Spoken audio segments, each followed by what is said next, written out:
Hi there. Welcome to another presentation for the Sound and Emotions Conference. We now have John St. Clair. Hey, John. Hey, David. Happy to be here.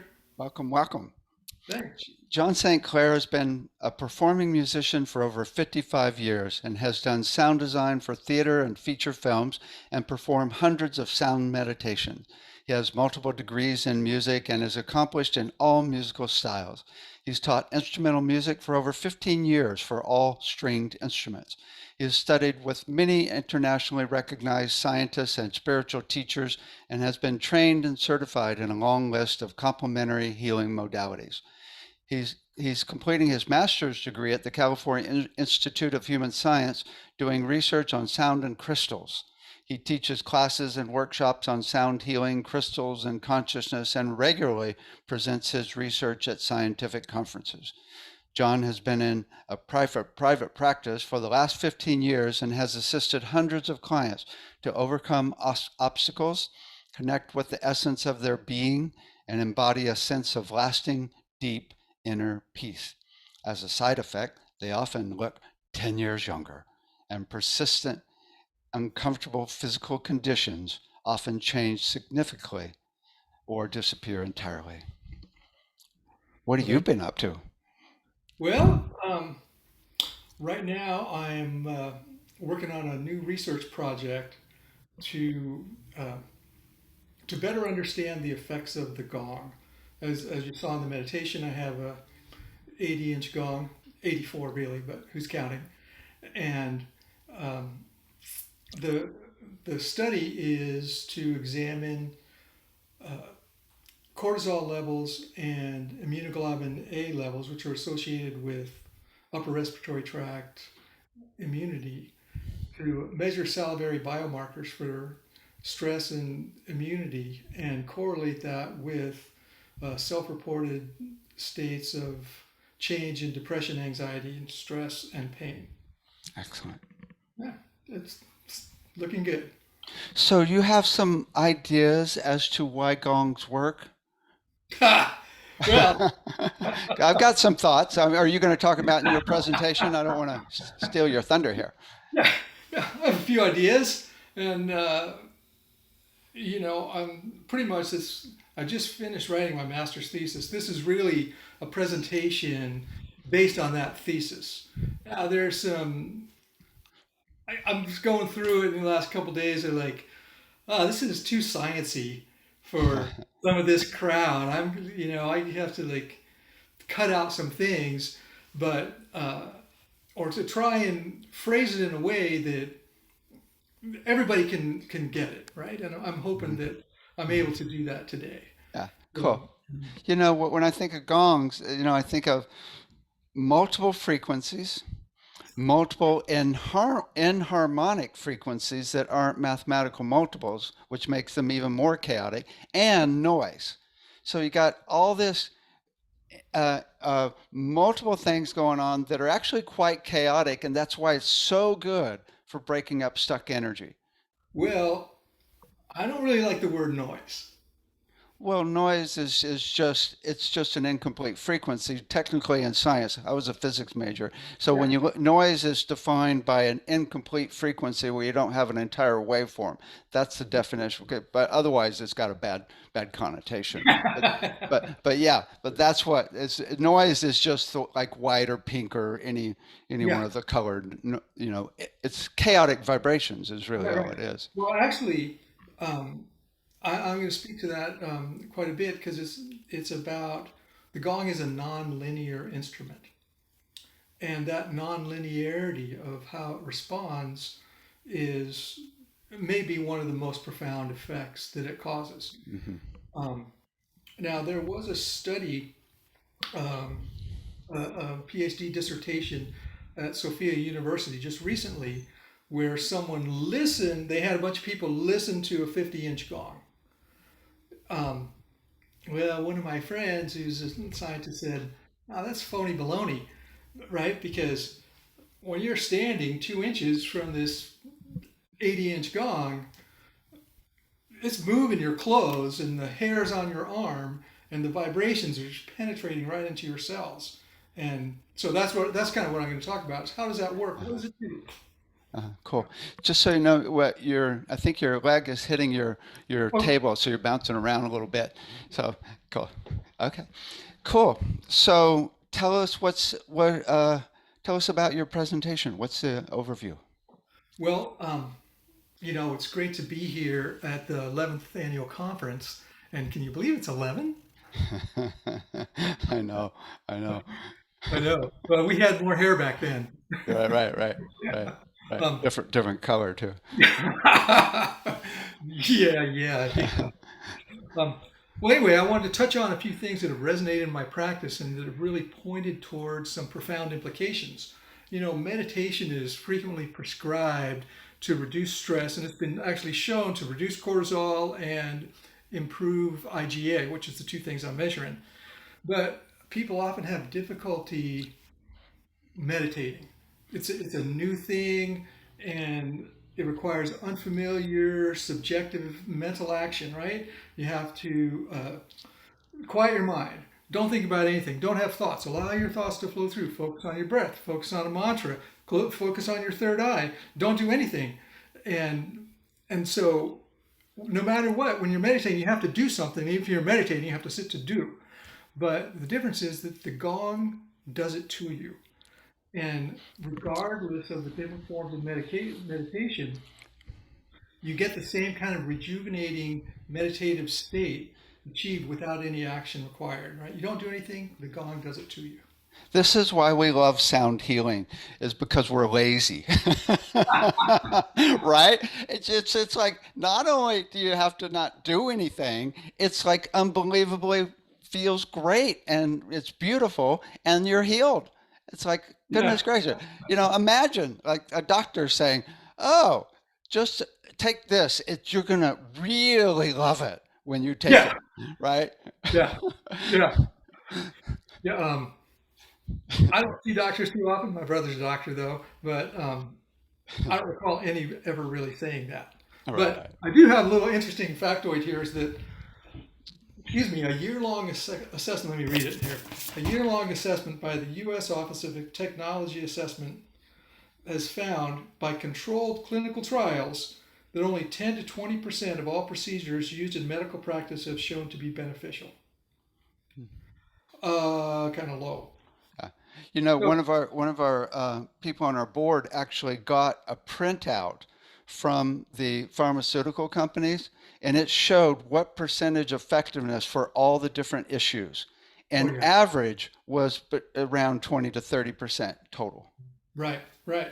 So my question is, can the non-invasive nature of the gong therapy be utilized to resonate with the innate healing wisdom of the body using a less traumatic process with a more efficacious outcome? And I have a little quote from Rudolf Steiner who said, "There will come a time when a disease condition will not be described as it is today by physicians and psychologists, but will be spoken of in musical terms as one would speak of a piano that was out of tune." And Nice. I knew that was something that you could resonate with. Yeah, I love that. Yeah. Okay, I can't wait. All right. Well, let's see. Share my screen. And here we go. So, gongs and altered states, biophysical mechanisms, and cosmic consciousness. So, about 10 years ago, I stood in front of one of these big gongs and everything changed. It was about 10 minutes. I was somehow transported out into space. And at the end of 10 minutes, I thought I was going to cry and I had no idea why. So, I read every book about gongs, really searched into it. Don Conroe, the Grand Gong Master, says the universe is a gong. And I said, come on, Don. I mean, I know you like gongs, but that might be a little over the top. And he said, well, look, the universe contains every frequency. The gong contains every frequency. Okay, maybe the universe is a gong, but I'm not sure how you're going to prove that. Well, if you stay around to the end, maybe I will find a way to prove that. So let's just see how it goes. So I'm going to talk about the different mechanisms of action that the gong has to produce these altered states. Hearing, right brain activation, resonating with your chakras, tactile stimulation, magnetosonic waves, biomechanical transduction, water information modulation, and baryonic acoustic oscillations. So starting with hearing. Just a little bit about hearing, it's way more sensitive than vision. Your eyes can only see 1 octave of light, but you can hear 12 octaves of sound. And it takes only 28 samples per second for your eyes to suspend disbelief, but it takes 48 samples per second for your ears to suspend disbelief. So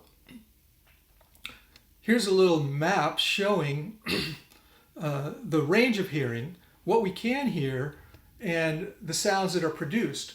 Now, the auditory experience in that gray area there encompasses everything, and the gong actually encompasses things outside of the threshold of hearing, down in the lower left-hand corner as well. Even though you can't hear it, you can feel it, and anyway, it's difficult to describe, but you can definitely feel it. So, how does hearing work? There's a couple different theories.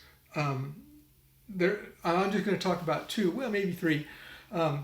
Here, the sound comes in on the left-hand side of the screen and goes through the ear, hits the eardrum, moves those little bones. That little stirrup-shaped bone goes into the vestibular duct, and that stimulates inside that little coil there.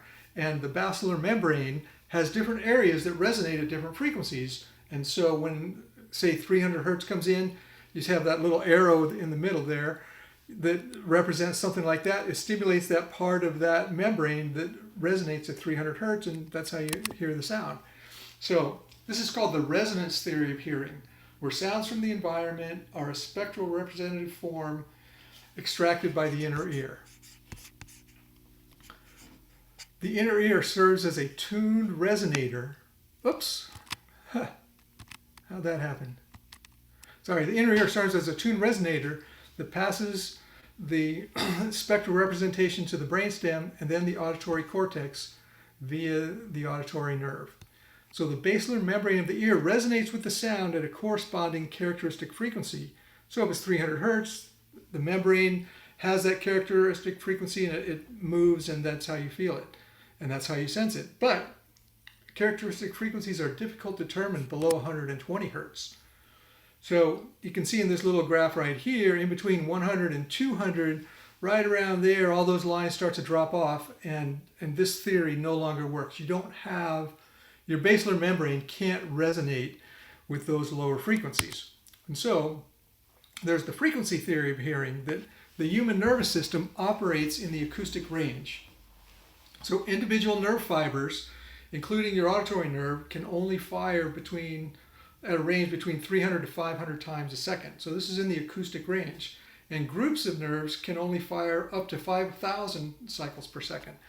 So that's very interesting, because the sounds in the overlapping range from 120 to 5,000 are processed by both forms of hearing. So this spectrum of dual processing is right in the primary vocal range. And this may very well account for the intense emotional responses from vocal toning. So humans are pattern recognition machines, and we're always trying to make sense of the world through pattern recognition. Now, when you look at this picture, I'm going to show some visual examples rather than auditory to drive the point home.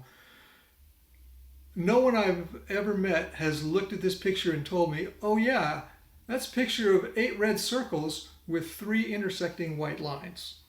Everyone tends to see a cube, because we're trying to make sense of the world by recognizing patterns. Here's a linear pattern. It's easy to recognize, somewhat soothing maybe.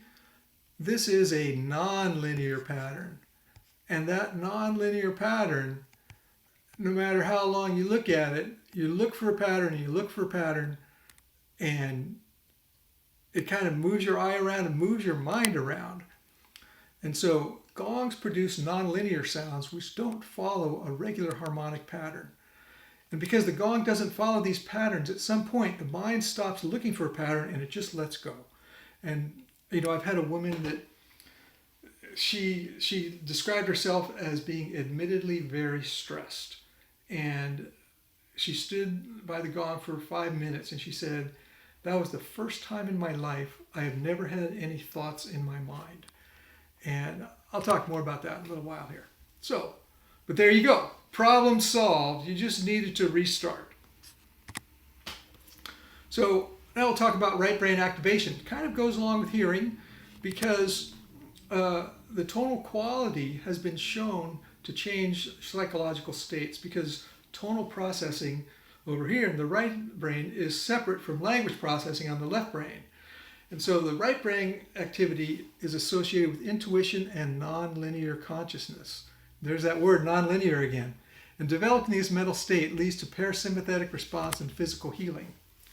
So here's a great analogy. Kind of shows the left brain is sort of black and white, right? Yes, no, etc. Where the right brain is a lot more touchy-feely. And now that we're in the right brain, let's talk about chakra resonance as maybe a method that the gong might stimulate. Well, the common belief is that the chakras follow the C major scale from the base to the crown. And the earliest publication introducing this belief was in 1970 by some American and European authors. There's absolutely no evidence for this, and there's no ancient tradition for this. However, there is evidence to the contrary. So we'll just let that fall away, and we'll look at some of the evidence. This is from Thomas Anderson at Physonics, and he did a study to measure people's subjective response to different tones and focusing on their chakras. And the darker the square, the greater the response. So all the way in the lower left-hand corner, you can see the low C tended to have the greatest amount of response. So maybe that has something to do with it. But every other note did also. And what this really shows is that the lower frequencies, all the way on the left-hand side there, tend to stimulate the lower chakras. And if it was C, D, E, F, G, A, B up the chakras, then all of these little squares that are highlighted, you would expect to see them all perfectly dark. And it's not that way at all. So the thing about chakra resonance and the gong, we can't say that all chakras are tuned to the same note. But this study did demonstrate that there is a resonant effect of specific sound frequencies on chakras. It's just not the same for everybody. So the mythology of this being the chakras, well, you get my idea of what I think about that mythology. So let's talk about tactile stimulation. Here, the gong, like I was saying before, you feel it on your skin. You feel the hairs moving on your arms. And, pardon me, so hairs send information to the brain, and there's several different types of hair and different types of information that gets sent to the brain. Well, this is kind of common throughout the animal kingdom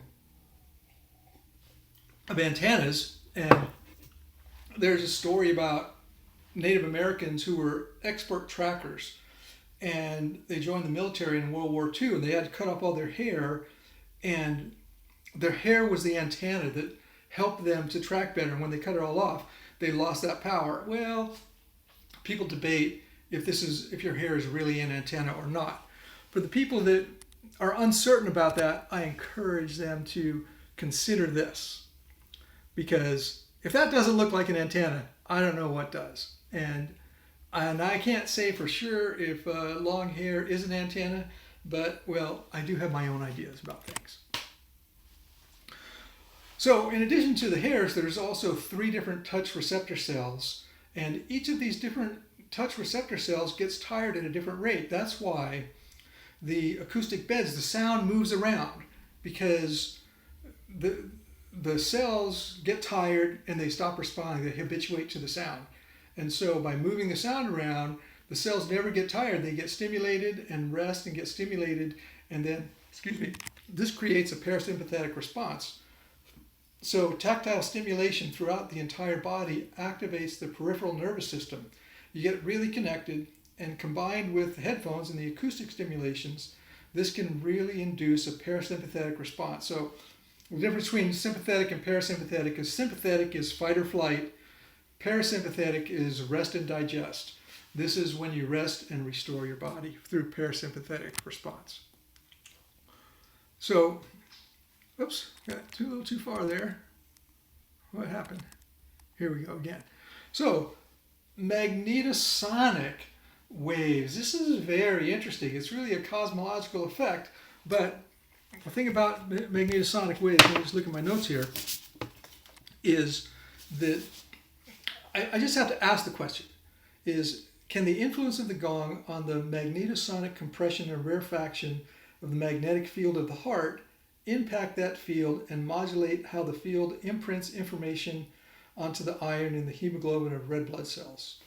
Well, maybe. You see, when impulses impact the abrupt boundary between the heart magnetic field and the surrounding area, ripples travel along the surface of the magnetic field and they get reflected back from the magnetic poles. And the interference of the original reflected waves leads to a standing wave pattern in which certain points can be standing while others vibrate back and forth. And a drum resonates just like this when struck exactly the same way. So in this case, the drum is the magnetic field of the heart. And here it shows kind of what the standing waves look like in that field. And I was going to talk a minute about how we record music, or how we used to record music on magnetic tape, is that all the tape has these random metallic particles. And when it goes through the circuitry, the sound comes in and it's an electrical signal, and that the tape bridges the gap of that circuit, and that electrical signal passes onto the tape, and all the magnetic particles form into a pattern. And that pattern stores the sound when you play it back. It's amazing. But the point of all this is that this is why humans are pattern recognition machines, because patterns is how information is stored.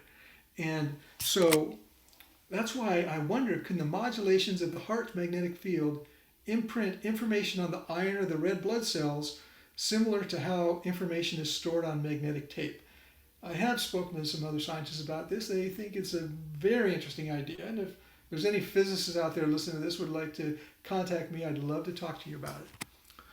So now I want to talk about water information modulation and how water stores information. And I know this is a crystal, not water, but I have to diverge for a minute here to talk about crystals so that I can talk more about water.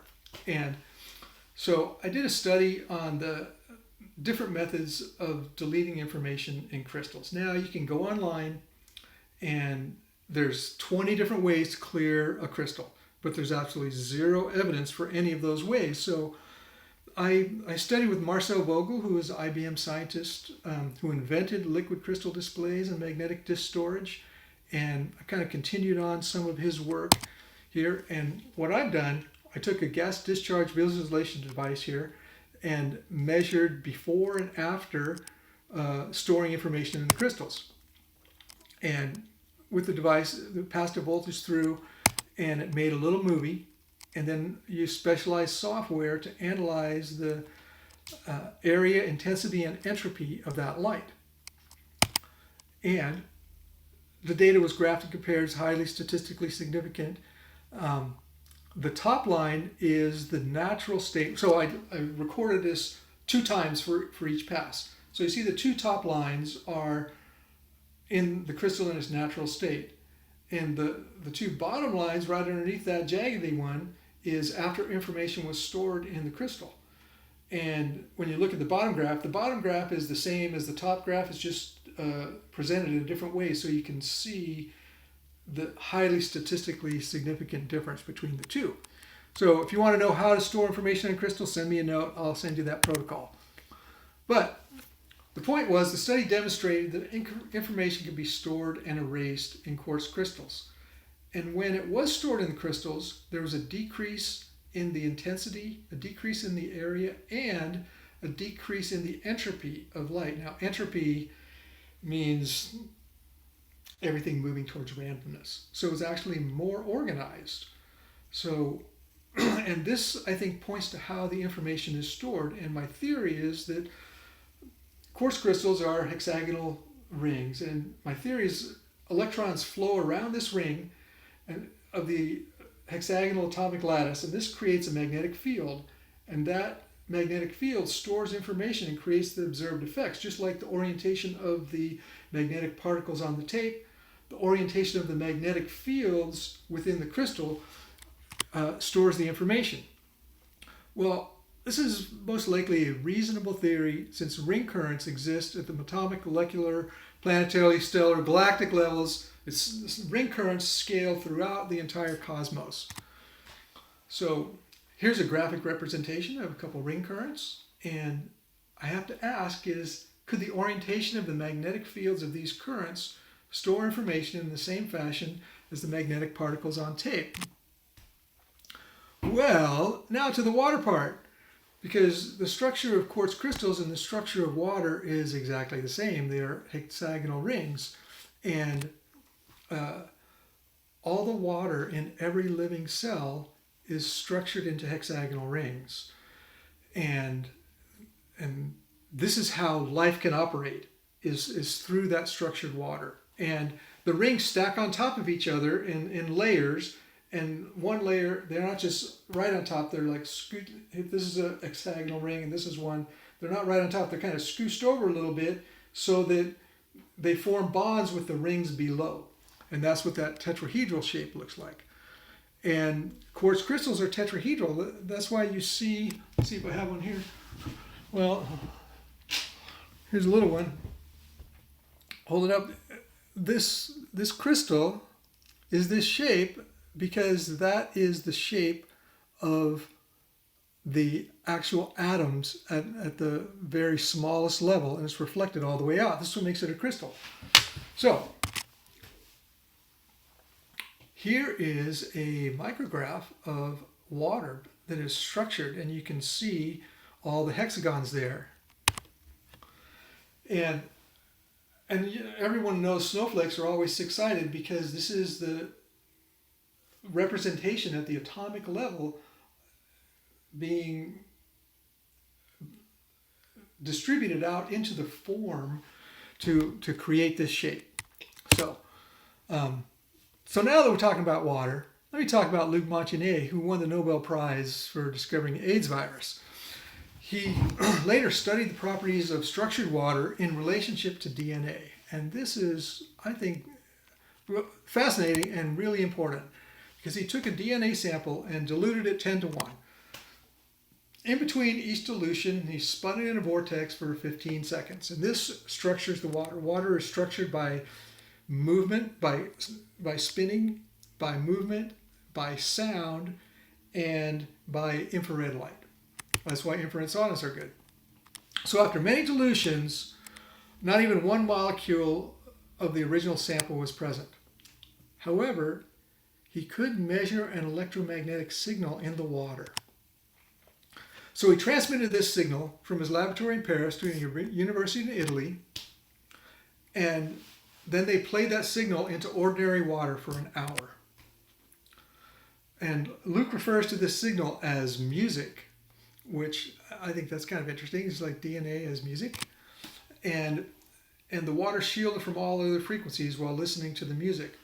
And in the same way, my entire room, which you saw the video of the meditation, my whole room is shielded from all external EMFs so that this same kind of thing can happen in there. So after the water listened to the music that was recorded in Paris, they add some nucleotides to the water, throw in some polymerase, which is the enzyme that replicates DNA, and then somehow, right, the enzyme receives information from the music that was played into the water and reconstructs the new DNA. Now, there's no DNA in this water at all. it's just water, but it's water that has that original signal. And when that new DNA is compared with the original, it's over 98% accurate. So, wow. What this tells us is that the information is stored in the structured water of our cells, and that informs our DNA. And I believe this is the same as with the crystals. Hexagonal rings of the water, electrons spin around those rings, and that stores information. And many people are familiar with Dr. Emoto's work on storing information in water and getting crystals out of it. So the human body is about 65% water by volume, but by number of molecules, it's 99% water. And so our thoughts and our feelings affect the information that's stored in the water of our cells, and the thoughts and feelings inform our cells. I listened to an interview with some centenarians, and I don't remember what anybody said except for one old woman. She said, negative thoughts are like poison to your body. Well, this would kind of go right along with that. And so what would it feel like if 99% of the molecules in your body were doing this? Well, it would feel like this. It would be resetting everything. It would be, it would be as if, well, I can tell you it's exactly like coming, how can I describe it? People come stand behind my gong for 10 minutes and they walk out and their face is completely different. They are transformed in just a short period of time. So, and that's just from the water. So now I want to talk about the tensegrity model of connective tissue as information pathways for the biocrystalline superconducting network. All right, there's a lot of $3 words in there. Let's see if I can simplify it. Well, tensegrity was a term coined by Buckminster Fuller that refers to tension and compression. And this is an amazing looking chair. It's called a tensegrity chair. It's based on his model. And here you can see the musculoskeletal system is a tensegrity system. This is how robots are able to walk, because they took this tensegrity idea and they mapped it over into something to make a robot walk. And you can see the compression elements are the bones, and the tension elements are the connective tissue. And so connective tissue connects every bone, muscle, organ, and cell to every other part of the body. And structured water acts as a biocrystalline superconducting pathway for this information to instantaneously be transmitted through the entire body, to every part of the body, when it's compressed by sound. So a slight compression of sound can transmit information through there. Now, let me just get my notes here a little bit. External perturbations of the tensegrity structure results in a systematic redistribution of tensional forces through the entire structure to maintain structural integrity. So there's some rigorous research that shows that liquid crystalline water aligned with the collagen fibers in the fascia creates a superconducting network of information transmission. And this is most likely the mechanism for acupuncture meridians. And after I finish the research project I'm on now, one of the ones I'm looking at doing is measuring the effect of the gong on acupuncture meridians. So, but there's also the tensegrity model of the cell and biomechanical transduction, and this is super important. Because the old model of the cell is called the balloon model of the cell. Here there's kind of a sac with a bunch of goo in it, and it doesn't really have, it doesn't even show any kind of skeleton in here, right? Where the tensegrity model of the cell refers to the cytoskeleton and its effects. And there's about a 30-year study at Harvard Medical School that goes into quite a bit of detail on this, but the cytoskeleton of the cell maintains its shape, and where there's three parts: the microfilaments, microtubules, and intermediate filaments. And where they anchor in, there's certain enzymes and different things that when they are compressed or moved, they respond and they produce biochemical effects based upon the tension and compression of the cell. So here's a Buckminster Fuller who developed Tensegrity, developed the geodesic dome, and it's super strong because you just push one place and the tension is distributed over the entire structure. Okay, and here's a photomicrograph showing all the cytoskeleton of the cell, and it's amazing. There's so much there, but yet it's been pretty much ignored in what it does until just recently. And so the reason this is important is because vibroacoustic disease is caused by excessive exposure to low frequency and infrasound. And what happens there is that airplane pilots, not all, some, not all, but people who work on the tarmac, people who work with heavy equipment or in noisy factories, their cells are being bombarded by all these low frequency sounds, and so the cell responds, emits different biochemical markers that say, hey, we need more connective tissue to try and protect, and it produces connective tissue around all the internal organs, and excessively, and sometimes, you know, it's not very good. It's not something you want to happen to you. And so wearing ear protection around prolonged low frequencies is just like wearing sunglasses when working with X-rays. It protects the sense organs, but not the cells in the body. And so I wonder if the excessive low frequency noise disrupts the cellular structure of the water, and the body produces excessive connective tissue in an attempt to protect the structured water in the cells. I think it's a reasonable hypothesis. We'll see how that plays out. So, to summarize, hearing can profoundly affect our conscious state. The quality of sound can trigger right brain activation and parasympathetic response, which leads to healing. The chakra areas appear to be stimulated by sound of varying frequencies. Hair and tactile receptors transmit information that can stimulate a parasympathetic response. Modulations of the magnetic field of the heart might imprint blood with new information. Sound can induce mechanical changes at the cellular level and affect connective tissue. The connective tissue can act as a biocrystalline superconducting network, instantaneously connecting every part of the body. So when the sounds come in from the gong are very coherent, those sounds can be in one part of the body, but the information from that is instantaneously transmitted to every cell. 99% of the molecules in our body are water molecules, and that all that water is structured. And water can store information in that structure, and this impacts the expression of our DNA. Modulating the water molecules with sound can restore them to their natural state, and this can activate the innate healing wisdom of the body. And one more thing. This is my most speculative theory. It is baryonic acoustic oscillations. And this is a picture of a bunch of galaxies. Well, as we said, gongs are non-linear percussive instruments.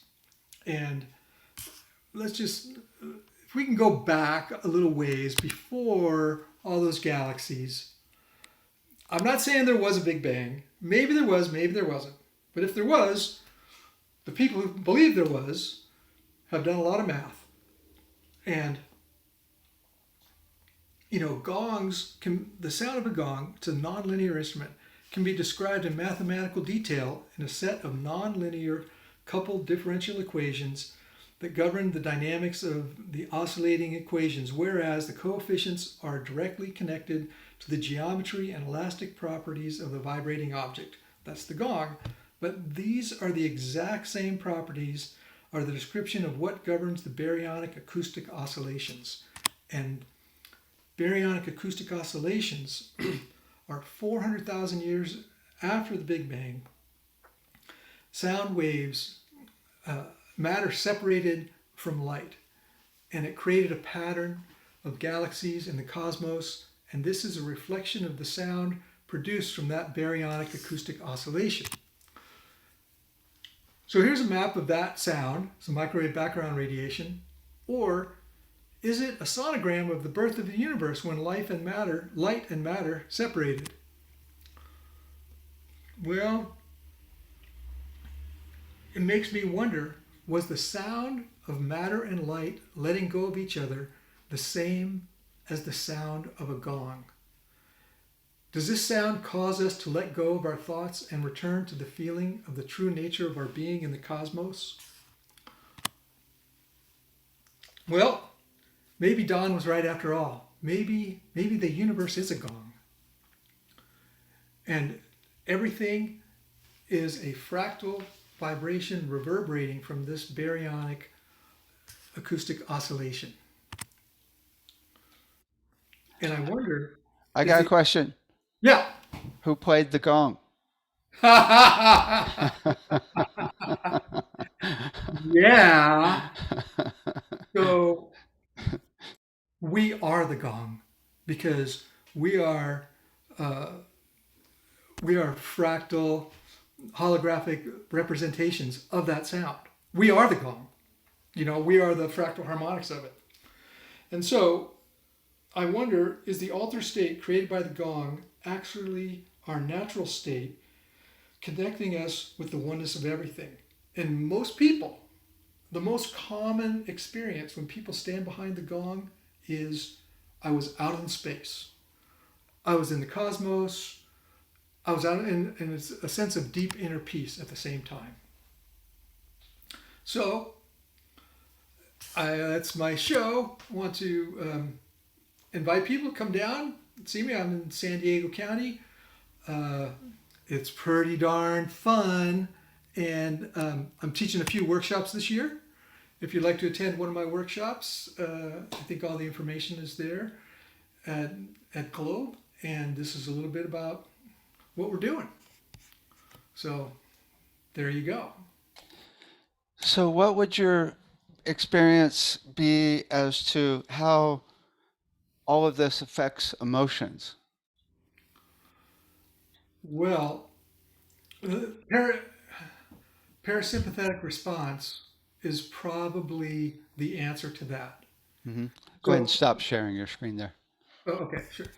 I can find my, oh, here we go. There we go. Okay, great, thanks. Cool. Parasympathetic response is kind of where all the emotions come from, right? That when your body's relaxed, you can heal, you go into a healing state. This is a feeling.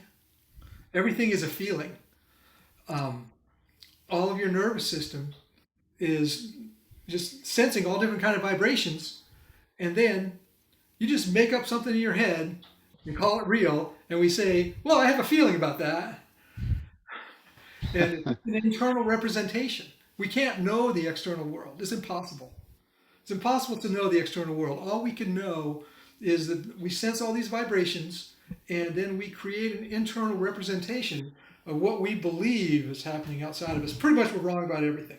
Oh, I forgot to mention that disclaimer when I started. Don't believe anything I say. Not all. Maybe it's right. Maybe it's not. Yeah, no, it's good pontification. Yeah. Well, so the whole deal is peace. I mean, Yeah. that's the parasympathetic. When you get to a place of peace, and even Jeffrey Thompson talked about it in his presentation, when you get to a place of peace, then everything starts resolving, right? Exactly. Because the way I think of it is all the emotions are chaotic vibrations doing their thing instead of stable, consistent, which is a gong also. Right. Even though it's chaotic, it's stable, consistent. It's not going, right? It's not Yeah. jumping around. And so that stable consistency is the definition of peace. Oh, yeah, yeah. Well, Yeah, yeah. I'm with you on that. That's the one thing that people experience here is lasting deep inner peace. Yeah. And It's people int- are stressed out sometimes. it's And interesting because gongs, it's almost a conundrum because gongs are so activating, and we yeah, think of them as activating to break people, to break things up, right? And to provide, more frequencies than the mind can handle, so it goes into theta. But people fall asleep to it all right, the time, right? And I was right. thinking, what's going on? Well, it's stable, consistent, right? It's not jumping around, It's right? not And it linear. creates a build up and a breakdown of a flow, Right, is when you played right. right. Well, that's why I had those pictures of the blue screen in there because it's a reset. One of the things in Buddhism is about emptiness. And emptiness doesn't mean the nihilist philosophy of nothing. It means empty cognizance. It means being fully aware but yet free of all thoughts, concepts, and ideas. And this is what the gong does. You just turn off your phone. It works a little better when you turn it back on. Same kind of thing. Turn off your mind. It really works better when you turn it back on. And the longer you can leave it off, the better it works when you turn it back on. And honestly, the favorite part of my sessions is at the end when we're done. Right. And they're sitting here in the room, and I'm sitting here, and we're in total silence. Nobody wants to talk about anything. We ain't got nothing to say, nothing to do. I could stay there all day. It is Right. the most Right. beautiful experience of empty cognizance. And so you could practice Buddhist meditation for 40 years, or I don't know, come stand behind my gong. Yeah. I think there's nothing better in the entire field of sound healing than when you get to that still point at the end of silence and Yeah. don't do anything for like 15 minutes, or even an hour. Or if you hold it, you can hold it through the night, right? Don't talk to anybody. Oh Yeah. my God. Okay, so I forgot to ask you in your treatment session, what were those different instruments? You had some unusual instruments. So I had a wind whistle I kind of started with, which Uh-huh. this is a little clay thing that's made. And then there's these stones from India. It's a piece of granite that is sliced like a loaf of bread, but it's not sliced all the way through. And I worked with a team of engineers and stuff, and we created the instrument that I call the Cosmic Transducer. And that's kind of the drum that it sits on. And these are, okay, that's a rock that weighs 150 pounds. And so this is a highly engineered instrument. You can see another one in the corner weighs 550 pounds. Wow. Yeah, I didn't play that one, but because it takes a little while to get it going.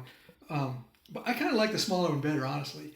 But you get your hands wet and you rub it on there, and every stone is different. And of course, we did a lot of treatment on these stones. I had them cryogenically frozen down to minus 323 degrees Fahrenheit, and over a weekend, and then brought back. And I have some pretty cool videos of some of the work we did with them. What does And freezing do to them? so, do you know about cryogenically freezing horns and stuff? Not Like, horns, just people. oh yeah, Oh, just that's all people. I know. That's all I know. Yeah. So, trumpet players and trombone players and stuff, brass instruments will freeze their instruments because it tightens up at the atomic level and gets out tiny little bubbles of air or whatever is in there. And I didn't have it in front of my presentation because it wasn't about that, but I have a spectral analysis before and after, so you can see the changes in the sound from Wow. different treatments we did. Now I did another treatment after that where I used a Tesla coil like that girl with the hair. It was a Tesla coil like that, and I put 800,000 volts through each of the lamellas of the stone, and that actually helped quite a bit. Anyway, Cool. Cool. So, you know, I remember from your last presentation quite a few years ago that you do with the crystals. You do a clearing of the crystals in the very beginning, Yeah. and then somehow you imprint the intention for the conference for the treatment into the crystals, right? With your So intention. it is really interesting. And, you know, I'm sorry I can't take my computer into that room to show you all the stuff because it's shielded. Yeah. And, you know, Uh-huh. I'll be on the telephone and I'll just walk across the threshold, even with the door open, it cuts off right away. Wow. Yeah. Wow. But you know, all the bowls are there's a table with crystals with articulating arms that are the Vogel crystals, and these are crystals that are tuned to the water molecule, and lights flash behind those crystals, and then bowls are laid on the person and around the person in precisely measured sacred geometry, and then I have all different kinds of crystals that are programmed for whatever that person needs, and they're put in the bowls on their body and around their body. And it's pretty cool. I How do you mean, program them, the okay, well, crystals? how you program them, there's a protocol I can send it to you, Uh-huh. right? But basically, it is um, using the magnetic field of your heart and your intention. If I was going to do one here, so I would take a crystal and I would hold it over my heart. I would cross my legs, right? Uh-huh. And I would feel the crystal, feel the is it the personality, is the nature, is the essence? Just feel what it is. Bring that feeling from your arm up into your heart of your left hand. Now put it into your right hand. Now, what do you want it to do? Crystals, they're like Labrador retrievers. They just want to do what you want to do. So, Or Goldies. yeah, or golden retrievers. Okay, very but um, so so now, what do I want it to do? And so I'll tell you a story. For example, I had a friend long ago, back when I was in the Navy band. I played guitar in the Navy band like 40 years ago. And there's a woman who had gone into the hospital because she had had a baby and she couldn't stop bleeding. And they thought she was going to die. Now, her husband thought that I was a freaking nut. And she thought I was a genius. The debate still rages. In any case, um, I did this process, and I like brought the crystal, bring it into my heart, hold it. Now, what do I want it to do? I'm going to tell it, okay, let's just straighten everything out for her. Let's create a field around her where it can just things can just heal themselves. And I put that intention into my heart, and then take a breath, exhale quickly through my nose, pulsing my breath and moving my hand through the magnetic field of my heart, and this stores the information in the crystal. Anyway, the next morning, her husband called me up. He goes, I don't know what you did, but thank you. And Hmm. so that was a lot coming from him.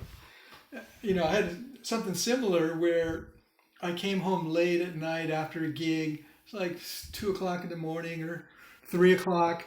And I walk into my kitchen and there's a trail of ants going up onto the counter, up into the cabinet. And on the top of that cabinet, there's like a 5 pound bag of sugar with ants. And it's like 3 o'clock in the morning. I'm just tired. I've been playing all night. Like, I just grabbed the crystal, programmed it for the ants to go away, sit on the counter, went to bed. Got up the next morning, all the ants were gone. Wow. Yeah. So, So you first feel the energy from your arm and just feel the energy, and then you put it in the left hand and then the right hand over your heart, and then you've got that intention in your mind to say it, and it is right, yeah. and then you do like a whoop like this So across the heart.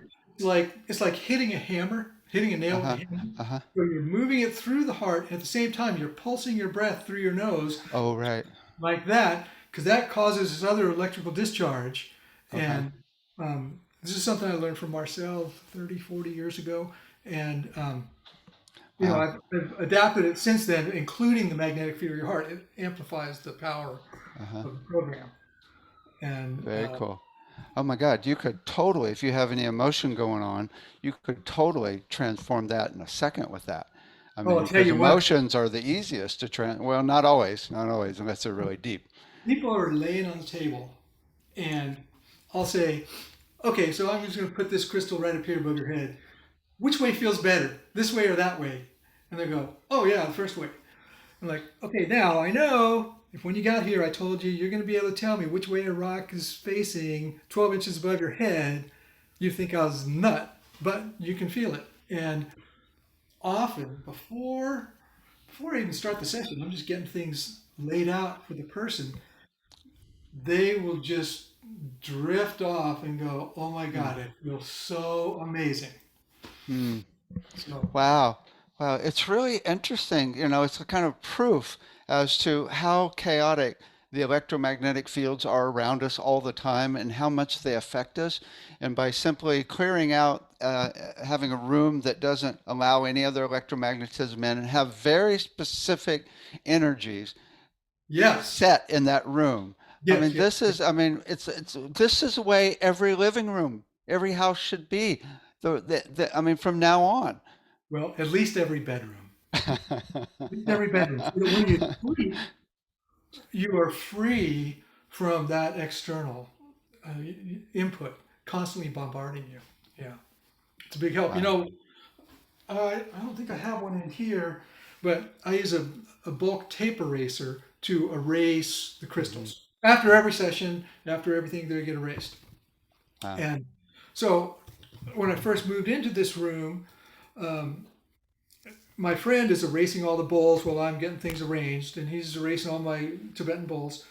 And the door was open, and his phone is sitting there by the door. So it was his girlfriend called. He picked up the phone. As soon as he answered the phone, the tape eraser exploded in his hand Whoa.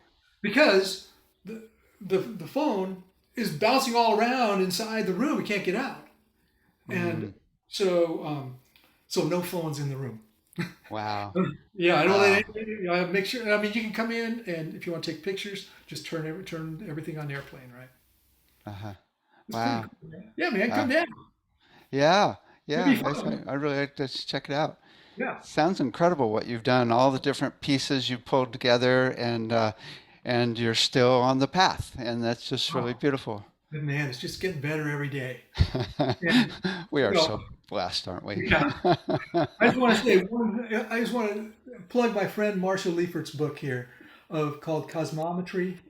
It is the unified model of cosmic geometry, physics, music, and consciousness. And anyone who's watching this program will enjoy this book because I'm going to show you. It is filled with cool Huh. pictures.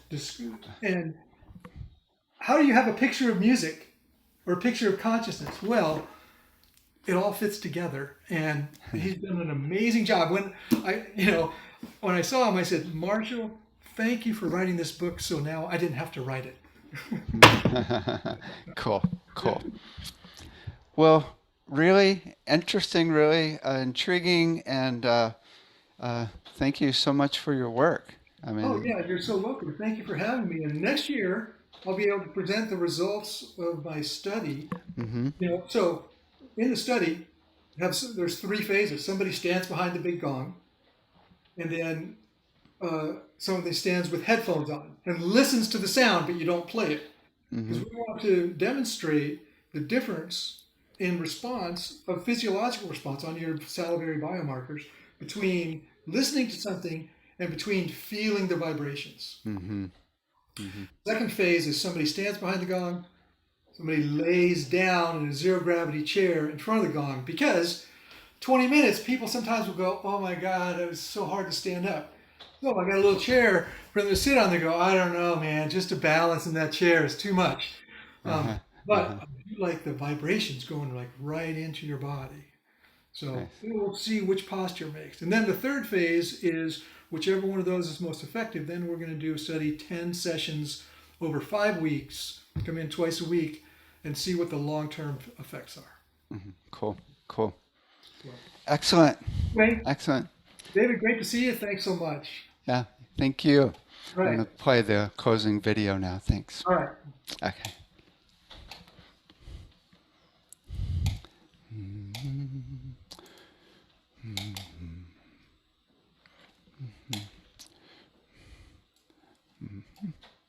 There it is.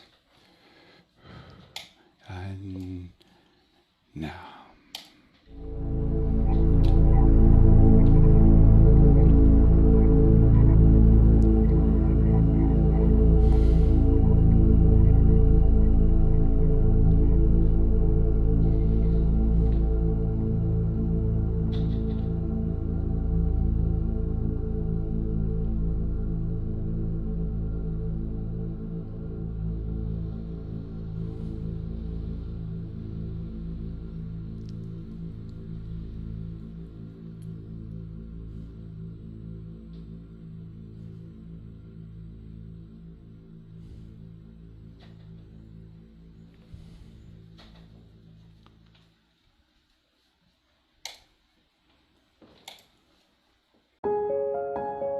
This has been a presentation of New Earth One Network, your home for New Earth living.